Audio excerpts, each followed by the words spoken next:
কলকাতার আরজিকর হাসপাতালে মহিলা চিকিৎসককে ধর্ষণ ও খুনের ঘটনায় দোষীদের গ্রেপ্তার ও ফাঁসির দাবিতে প্রতিবাদ মিছিল নকশালবাড়ি ব্লক 2 তৃণমূল কংগ্রেসের।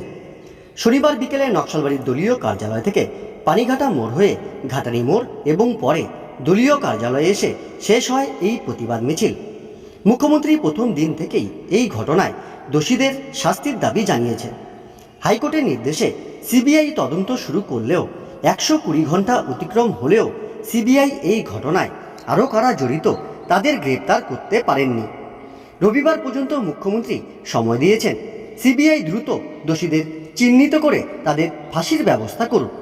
আগামীকাল ফের একই দাবিতে অবস্থান বিক্ষোভে বসবে নকশালবাড়ি ব্লক তৃণমূল কংগ্রেস। আমাদের তৃণমূল কংগ্রেসের সর্বোচ্চ নেত্রী পশ্চিমবঙ্গের মাননীয় মুখ্যমন্ত্রী, ওনার নির্দেশেই আমাদের সমস্ত ব্লক সমস্ত জেলাতে আজকে এই প্রতিবাদ মিছিল।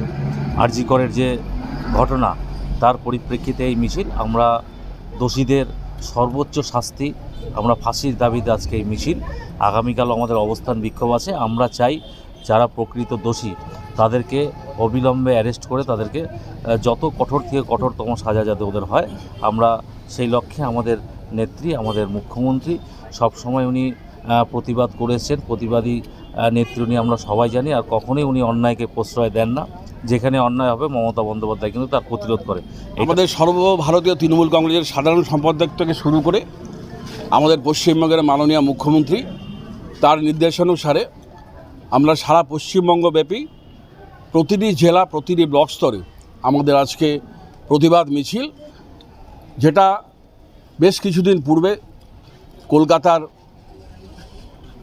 আমাদের যে আরজিকর হাসপাতাল, সেখানে যে একজন মহিলা চিকিৎসককে নৃশংসভাবে হত্যা করা হলো, তার প্রতিবাদে অবিলম্বে দোষীদের গ্রেপ্তার এবং তাদের দৃষ্টান্তমূলক কঠোর থেকে কঠোরতম শাস্তির দাবিতে এবং তাদের ফাঁসির দাবিতে আমাদের আজকের এই প্রতিবাদ মিছিল।